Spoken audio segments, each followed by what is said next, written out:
Telugu Desam fans hard core fans. వీళ్ళు వాళ్ళ ఇంట్లో ఆస్తిలాగానే ఫీల్ అవుతారు పార్టీని. అవును. వాళ్ళకి బీజేపీ అన్నటువంటి దాని మీద ద్వేషం కాదు, ఈర్ష్య ఎక్కువ. బీజేపీ మీద ద్వేషం కాదు, వాళ్ళకి ఈర్ష్య. ఎందుకు అంటే తెలుగుదేశాన్ని జాతీయ పార్టీ అని వీళ్ళు ఫీల్ అవుతారు. ఎందుకని యునైటెడ్ ఫ్రంట్లు, నేషనల్ ఫ్రంట్లు అన్నటువంటి అక్కడ ఫ్రంట్లని ఎవడు గెలిపించలా. చంద్రబాబు గెలిపించలా, ఎన్టీ రామారావు గెలిపించలేదు.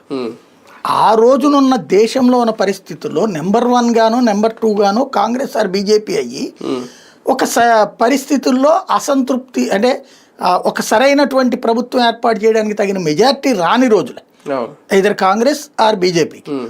అలాంటి దశలో చిన్న చితకా పార్టీలు కలిపి ఒక కూటమి ఏర్పడటం, దానికి బీజేపీ బూచిని చూపెట్టడం జరిగింది. నేషనల్ ఫ్రంట్ సందర్భంలో జరిగిన, యునైటెడ్ ఫ్రంట్ సందర్భంలో జరిగిన బీజేపీ బూచిని చూపెట్టి కాంగ్రెస్ పార్టీ మద్దతుతో మిగతా జట్టు అంతా కలిసి నడిపారు.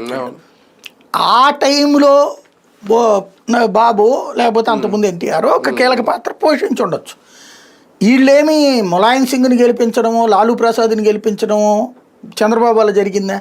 కాదు. వీళ్ళు ఏమంటారు, ఎంతసేపటికి వీళ్ళ సైకలాజికల్ ఫీలింగ్ ఏంటి, కేంద్రంలో చక్రాలు తిప్పిన వాళ్ళం మేము అన్నటువంటి. మూడవది వాజ్పేయి ప్రభుత్వం. వాజ్పేయి ప్రభుత్వానికి గద్దె మీదకి తెచ్చింది మేము. ఎస్ కరెక్టే, వాళ్ళకి తక్కువ సీట్లు